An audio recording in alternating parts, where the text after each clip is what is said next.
A decorated black general stood at his son's grave, saluting with trembling hands, unaware that someone in uniform was watching, with hate in his heart. What happened next would shake the nation, challenge the system, and forever redefine what justice looks like. Before we begin this emotional journey of courage, loss, and justice, let us know where you're watching from. Tap that like button and subscribe if you believe in standing up for dignity, even when the odds are stacked against you. General Marcus Ely Jackson had stood on battlefields across the globe: Afghanistan, Iraq, Liberia, and beyond. For 35 years, he had worn his uniform with honor. His career shattered ceilings, inspired thousands, and earned the respect of leaders across the political spectrum. But on this day, in Arlington National Cemetery, he wasn't a general. He was just a father, burying his only son. Captain Andre Jackson, 29, had followed in his father's footsteps, leading missions that saved lives, mentoring younger Marines, and walking into danger when others hesitated. His final act, shielding two injured soldiers during an ambush in Syria, was deemed nothing short of heroic. The loss devastated the Jackson family.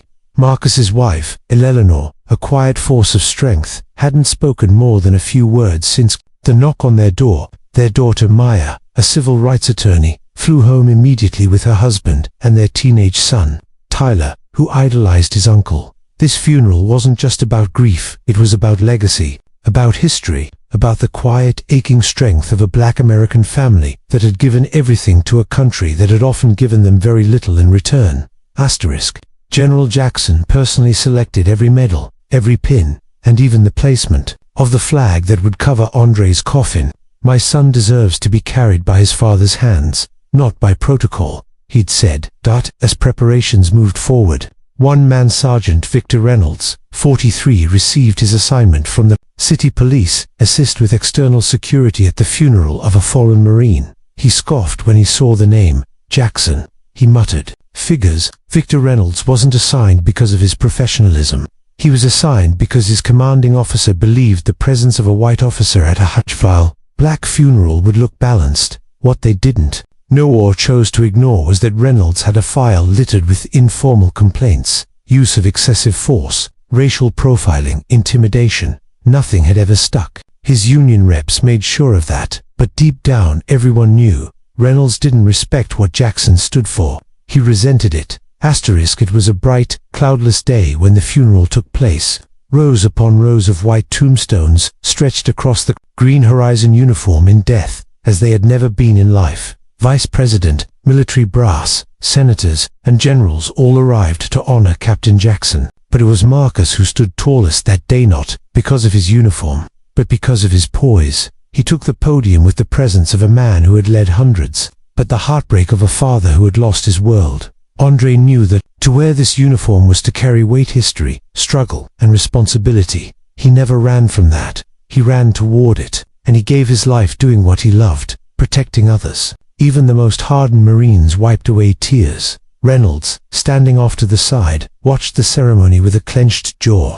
His fingers twitched near his belt. He looked at General Jackson not with respect, but with contempt. "All this for someone like him," he muttered under his breath. After the formal ceremony, as others began to walk toward the reception tent, General Jackson stood still. "I need one moment with him," he told Eleanor, "just soldier to soldier." He walked quietly to a tree-lined edge of the cemetery, where Andre's casket had been placed on its final resting platform before burial. Jackson removed his cover military hat, placed it against his chest, and whispered words only he and his son would ever know. Behind him, Reynolds moved, slowly, quietly, purposefully. He had no orders, no reason to follow, but the weight of hatred, of entitlement, of years of resentment, pulled him toward the grieving man like a magnet.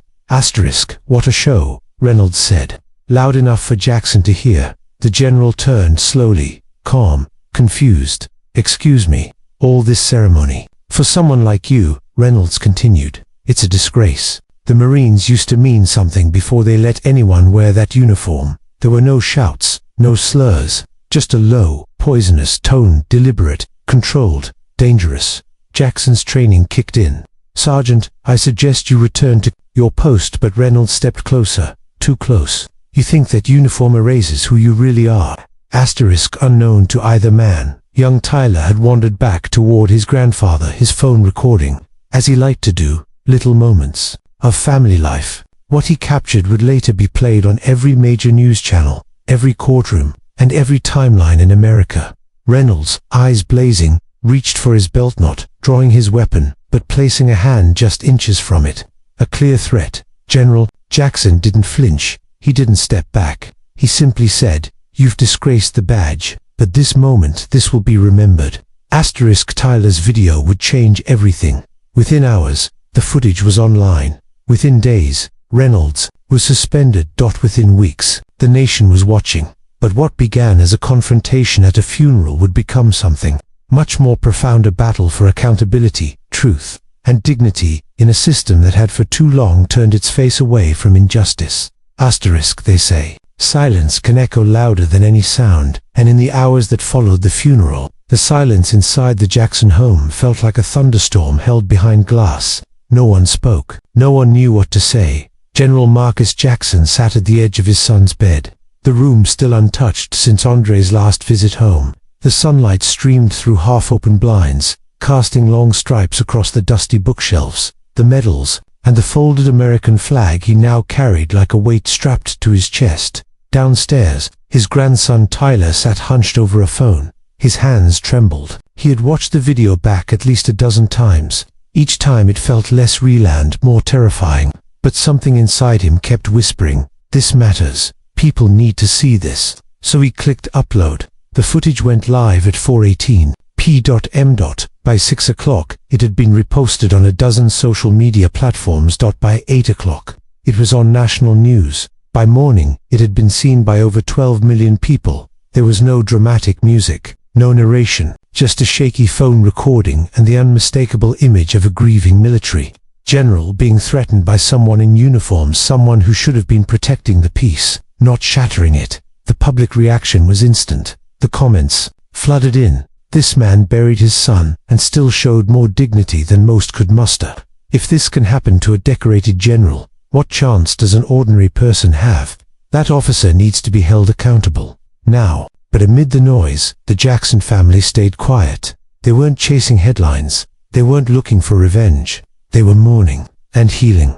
General Jackson spent the following day walking the perimeter of his backyard in deep thought, the same path he used to walk with Andre during summer visits home. He stopped under the maple tree they planted together when Andre was 12. His eyes closed. He had seen conflict. He had seen injustice. But this was different. This was personal. Meanwhile, across town, Sergeant Victor Reynolds sat in a cramped office surrounded by internal affairs investigators.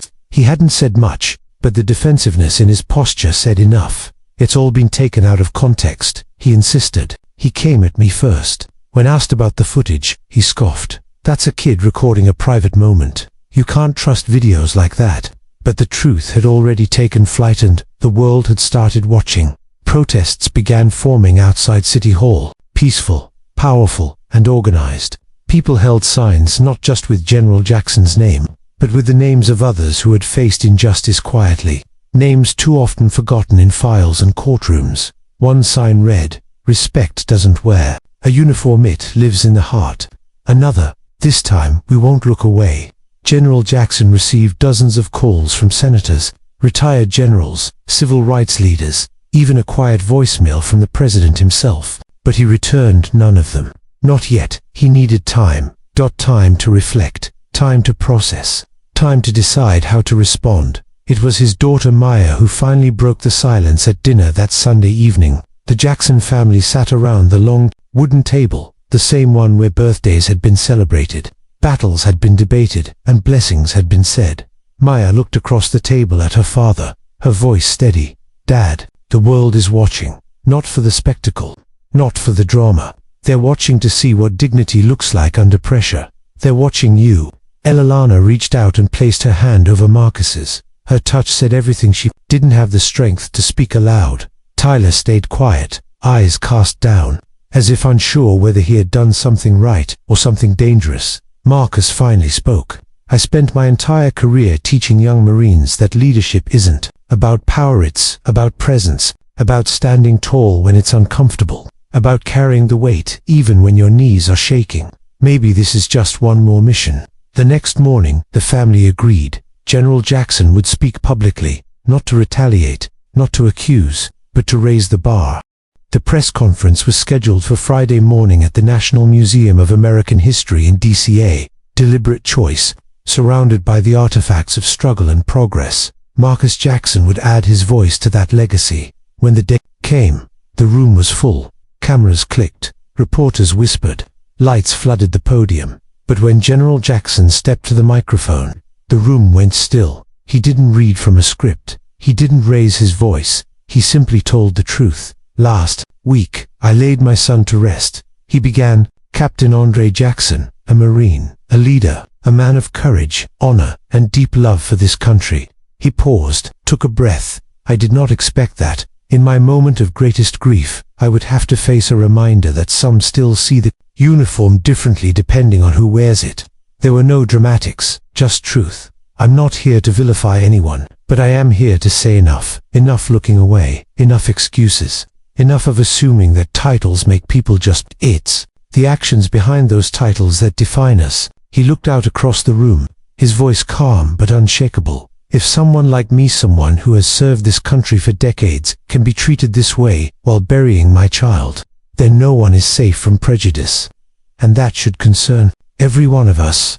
That speech, barely 6 minutes long, would be played on loop for weeks, in classrooms, on news stations, on social media accounts across the world, because it wasn't just about what had happened, it was about what it represented. That day, public pressure surged. The city's mayor released a statement promising full transparency and accountability. The police department placed Reynolds on administrative leave pending further investigation, but the Jacksons didn't ask for punishment.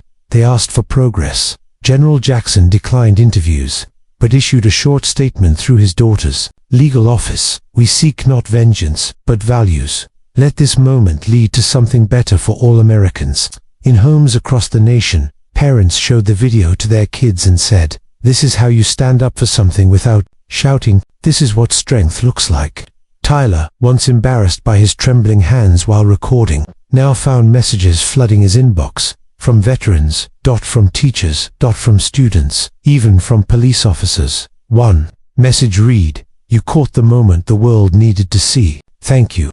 Weeks passed, but the movement didn't fade. A bipartisan congressional group proposed legislation called the Jackson Standard, a new national training and accountability framework for officers assigned to public ceremonies and high-profile details. Its goal wasn't just policy. It was respect, awareness, humanity. At its core, it asked a simple question: can we protect the dignity of the people we serve?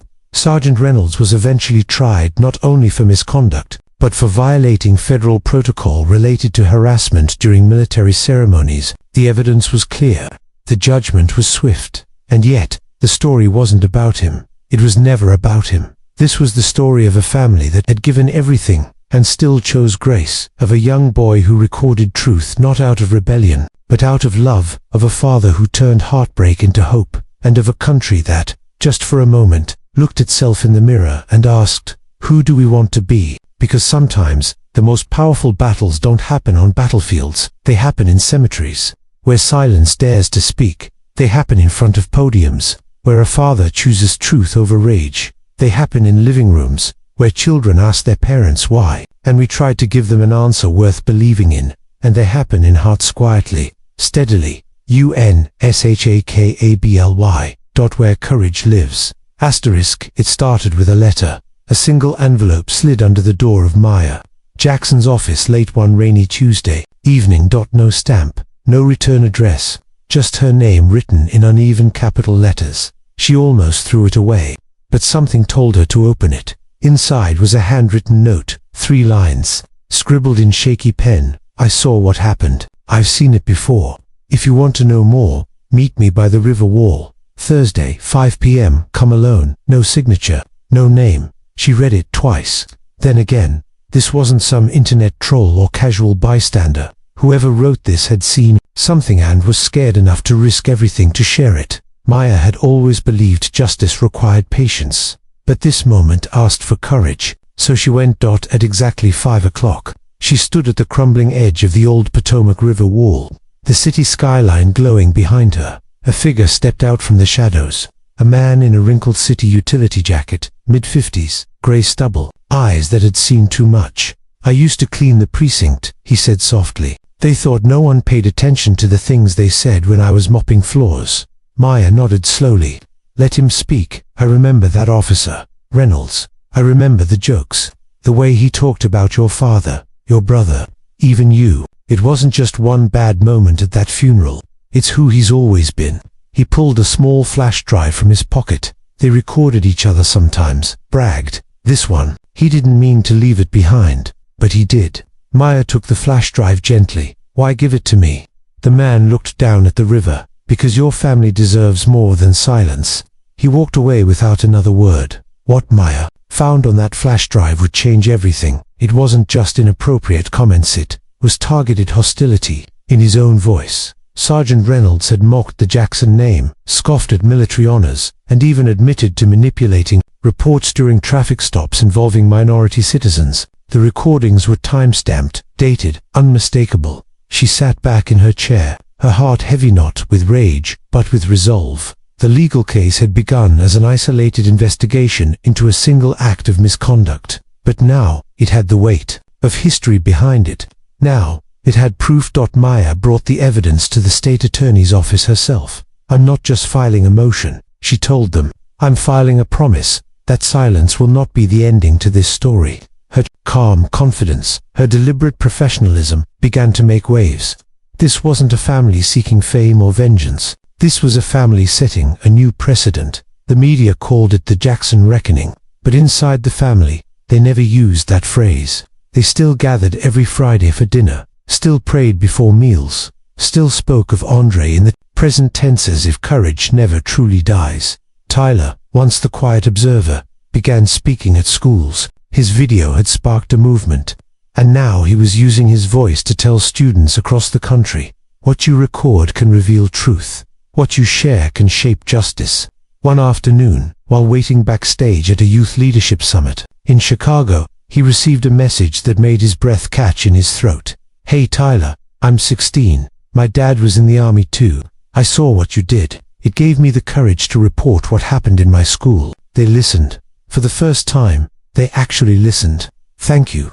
He read it 5 times, then walked on stage. Meanwhile, back in Washington, a decision had been made. The U.S. Department of Justice opened a formal civil rights investigation, not just into Sergeant Reynolds but into the entire local precinct. Whistleblowers began coming forward, officers who had been afraid to speak, employees who had been quietly pushed aside. The mayor, under mounting pressure, suspended several department officials, and through it all, General Jackson said little. He simply continued to serve. At a community town hall where emotions ran high, he stood at the back of the room, not in uniform, not on stage, but beside the people, listening, nodding, offering quiet strength. A young woman approached him afterward. "My brother was stopped by that officer once," she said. "He was terrified, but no one believed him, until now." General Jackson placed a hand gently on her shoulder. "You believed him, that mattered. Now the rest of us are catching up." The trial began on a windy Monday morning in early October. By now, the story had reached every major outlet. It wasn't just about a cop and a general. It was about systems, power, silence, and what happens when someone dares to challenge them all. In court, Reynolds appeared with his attorney, defiant but visibly shaken by the scale of what he was facing. Maya stood before the judge, presenting evidence with precision, confidence, and grace. She never raised her voice. She didn't need to. The recordings spoke volumes. Witnesses testified. Former colleagues of Reynolds, community members, even a retired officer who described a long pattern of disrespect and danger. And then it was General Jackson's turn. The courtroom fell silent as he stepped forward, dressed not in military uniform, but in a simple navy blue suit. No medals, no podium, just presence. "I'm not here to speak about revenge," he began. "I'm here because I buried my son under the flag he died protecting. And on that day, I was reminded that not all uniforms represent justice." He looked directly at the judge. "If we allow silence to excuse behavior, then we fail every person who wears the badge with honor. We fail every parent who raises a child to believe in this country. He paused, then added quietly, I still believe, but belief needs action. The jury deliberated for only 2 hours. The verdict was unanimous, guilty on all counts of misconduct, harassment, and federal civil rights violations. Reynolds showed no emotion as he was taken into custody, but the ripple effect of that moment would be felt for years to come. New policies were enacted, training programs reshaped, oversight committees formed, and in cities across America. Other families who had suffered quietly began to step forward, not to point fingers, but to raise standards, to say, we are not enemies, we are neighbors, we are citizens, and we will be seen. Outside the courthouse, as reporters crowded and microphones leaned in, General Jackson stood beside Maya, Elalana, and Tyler, held no speech in his hand, but he looked at his family, then to the crowd, and said simply, this wasn't the ending, this was the beginning. He stepped down, turned toward his grandson, and added, and the next chapter is yours. It wasn't just the courtroom that changed after the verdict. It was classrooms, living rooms, courtrooms across the nation. But the real shift started on a quiet morning with a single envelope again. This time, it wasn't a warning. It was an invitation. Tyler Jackson had just returned home from school when he found it sitting on his bed. No postage stamp, no address, just an embossed crest, white and gold, barely visible unless held to the light. Inside was a simple message. You've inspired a generation. Now come meet the ones who've been watching. DC Youth Summit Council. He turned the card over and found a handwritten note. Tyler, we don't want a celebrity, we want a storyteller. Just tell them why you never put the camera down. He read it 3 times. The date was 3 weeks away. When he told Maya, her eyes welled with pride but also concern. Are you ready? She asked gently. Tyler nodded, though part of him wasn't sure. But that night, he lay in bed and whispered to the ceiling, Uncle Andre, I'm going to finish what you started. Not with a uniform, with a story. The Summit Hall in DC was packed. Over 2,000 young leaders, mentors, and community organizers from all 50 states. And Tyler wasn't even on the main stage. They gave him the closing circle, a smaller, more intimate setting. Still, every seat was full. He stood there, barely 15, hands slightly trembling, no speech in hand, only truth. You don't have to be loud to change the world. He began, you just have to be brave enough to press record. The audience leaned in. He talked about Andre, about the funeral, about the moment he realized that injustice doesn't just come crashing in, it slips in through silence. He said, we didn't start this fight, but we decided it wouldn't end quietly. A girl in the front row wiped away tears. A boy in the back raised his hand and asked, what do I do if no one believes me? Tyler paused, then answered, you keep showing up, because courage, repeated, is what builds movements. After the summit, something unexpected happened. Emails began pouring in, not just from other students, but from local officials, school boards, even faith leaders. They all asked the same thing. Can Tyler come speak to our community? But Tyler had a different idea. He didn't want to be the center. He wanted to build a circle. With Maya's guidance and support from a few non-profit organizations, they launched Project Honor Forward, national youth-led initiative that trained teens in how to document, share, and challenge stories of injustice peacefully and powerfully. Their motto, record with respect, lead with light. Within 6 months, they had over 10,000 members across the country, each trained not just to use their phones as tools of truth, but to lead conversations in their schools and towns about dignity, fairness, and courage. It wasn't activism for anger, it was movement through meaning. Meanwhile, back home, General Jackson was asked to speak at the National Defense Leadership Academy, the first time in 14 years. He'd been invited back since he'd retired. Standing at the podium, he scanned the room full of rising military leaders and said, there is no conflict between strength and empathy. The strongest soldier is the one who protects not just the mission, but the dignity of those around him. He paused, eyes locking on a young cadet in the front row. If your legacy ends with medals, you missed the point. Make your legacy human. The cadet stood and saluted, not out of duty, but admiration. Word of his speech spread quickly. That week, 3 different military academies announced the creation of a new required seminar for incoming cadets. Ethics in Leadership, the Jackson Principle. It wasn't just about military life anymore. It was about everyday life, about being the kind of person who intervenes when injustice whispers, "No one's watching." In their small Virginia town, the Jackson family quietly celebrated what would have been Andre's 33rd birthday. They didn't make speeches, they just lit a candle, told stories, and added one more photo to the hallway wall, not of Andre in uniform, but of Tyler standing in front of 1,000 students, smiling awkwardly, holding a mic and a heart full of hope. Later that night, Elolana took General Jackson's hand as they sat on the porch. "Did you ever think," she asked softly, "that all this would come from that one terrible day?" He looked out at the stars. "I hoped, but I never imagined it would reach this far." She nodded, then whispered, "He's still leading, just from a different post." Down the street, Tyler sat in his room, editing a new video. It wasn't dramatic. It was just a clip from a school in Montana, where a group of teens had organized a peace walk in their town, holding signs that said things like, "Honor begins with how we treat each other." The video ended with a quote from Andre's last letter home: "Don't wait for history to fix the world. Be the part it remembers." Tyler clicked upload. Somewhere, in a small town, another teen would press play, and maybe, just maybe, that would be the moment they found their voice, and another chapter would quietly begin. The story could have ended there with the Jackson family quietly rebuilding, Tyler rising as a voice of his generation, and the memory of injustice transformed into action. But sometimes, the most unexpected chapters begin not with a headline or a hero but a letter. It arrived on a cold Thursday morning. General Jackson sat in his study, reviewing Tyler's latest school project when Elolana walked in, holding a plain envelope with no return address. The handwriting was neat, almost too careful, as if the sender had practiced each letter. "This one's for you," she said, placing it on the desk. It came through the courthouse's mail drop. The general opened it slowly.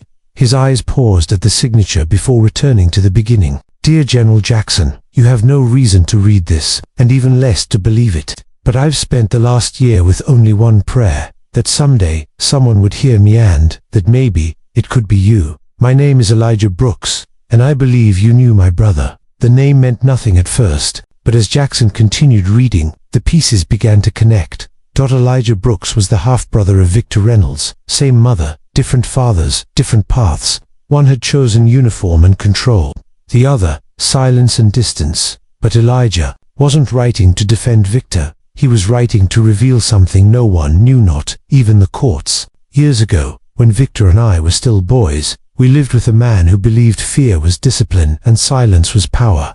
My brother learned how to survive by commanding both. I ran from them. We haven't spoken in years. But when I saw your grandson's video online, and I watched how that your moment became a movement, I felt something crack. Not guilt, not exactly, just clarity. Victor made his own choices, but before the world knew what he did, I saw who he was becoming, and I said nothing.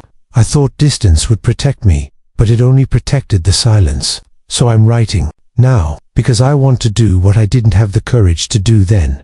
Attached was a second letter, this one hand addressed to the Jackson family, in Victor Reynolds' own handwriting, but it had been mailed from a correctional facility in North Carolina, not Virginia. General Jackson frowned. He hadn't known Reynolds had been moved. As he read, Tyler entered the room, noticing the letter in his grandfather's hand. "What is it?" he asked. The general gestured for him to sit. "Something unexpected." Tyler took the second letter, unfolded it, and began reading out loud. "To the Jackson family, I don't expect forgiveness. I don't ask for understanding. What I did that day can't be undone. But something happened after the trial, something I never thought possible. I started listening, not just to the people I hurt, but to the story I never let myself hear. My brother wrote me.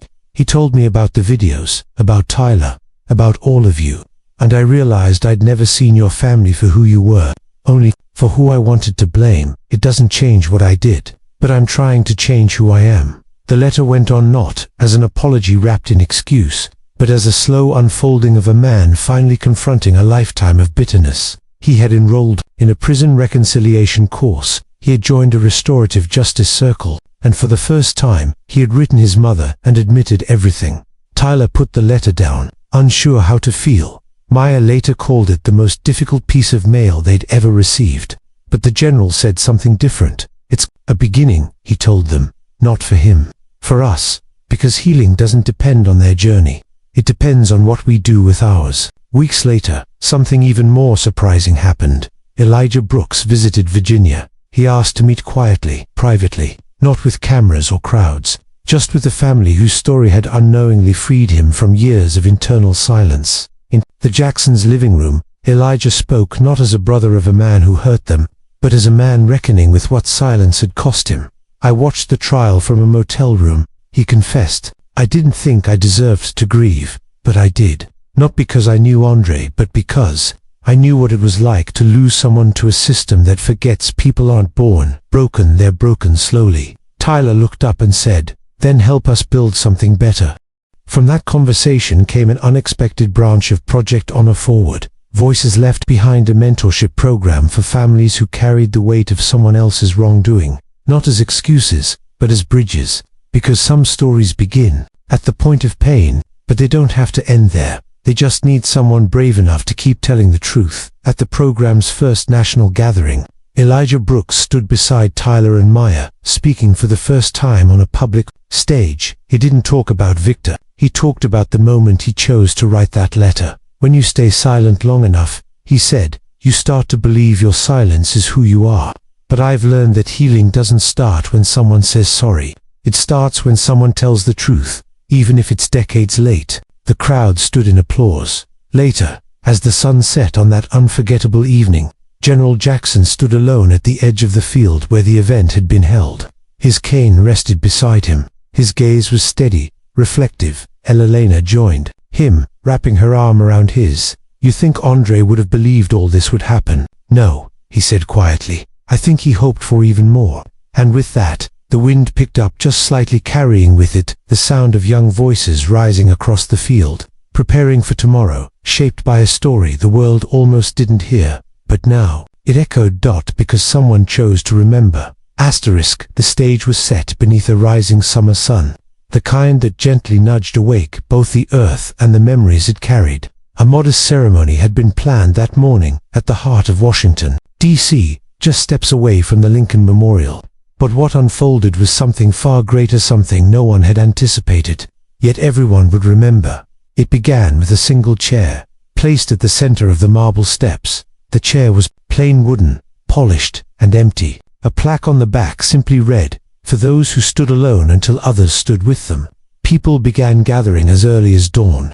Veterans in uniform, young activists in college hoodies, families holding framed photos of loved ones they'd lost to war or injustice, and curious tourists who had stumbled upon a moment bigger than themselves. Among them walked the Jackson family. Tyler, taller now, a quiet calm in his stride. Maya, still a tireless advocate, her arms around her parents, and General Jackson himself, leaning lightly on his cane, his medals gleaming not with pride, but with purpose.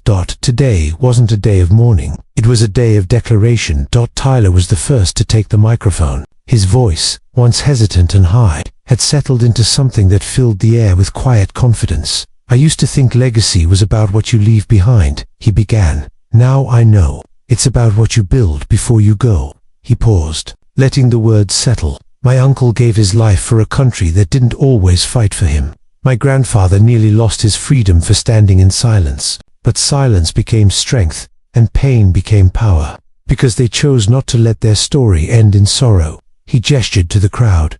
"This isn't a gathering, this is a beginning." As applause swelled, Tyler stepped back, and Maya approached. Next, her speech didn't start with a case or a verdict, it started with a photograph. She held up a framed picture of Andre as a boy, sitting atop his father's shoulders, his smile wide and free. "I fought for justice in courtrooms because my brother couldn't fight anymore. But real justice," she said, "isn't just a verdict, it's a voice."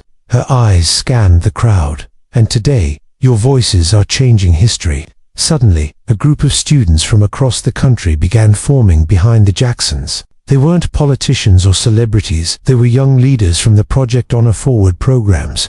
Some had aged out of foster care. Some had once been incarcerated. Some had lost parents to the same kinds of pain the Jacksons knew too well. Each carried a flag, but not just any flag. Each one had been stitched with a word: hope, courage, truth, healing. dignity, unity woven by families who had once stood in grief and now stood in purpose. One by one, the flags were raised behind the memorial chair, until a semicircle of color and meaning framed the moment. Then came a moment that would surprise everyone, even the Jacksons. Elijah Brooks, the quiet man who once watched from motel room shadows, stepped forward with trembling hands, holding something no one expected, an old folded military commendation. "This," he said, "belonged to my grandfather, a black soldier who served in World War II. He never received recognition in his lifetime, but he taught me that even if the world forgets you, the truth never does." He handed it to General Jackson. The two men locked eyes, one carrying the burden of silence, the other the strength of service. "I never earned the right to give this to you," Elijah said softly, "but I believe you're the one meant to have it."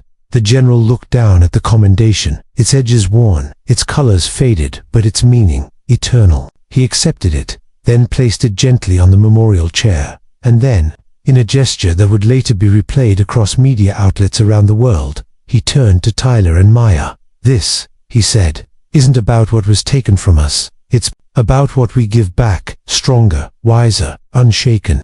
The audience stood, not in silence but in song. A local choir began singing a hymn, not from a religious book, but from Tyler's own spoken word. Peace Now turned anthem. "We rise not because we were never knocked down, but because we carry every fall like a torch passed down. We rise not as monuments but as movement, because legacy lives louder when we choose improvement."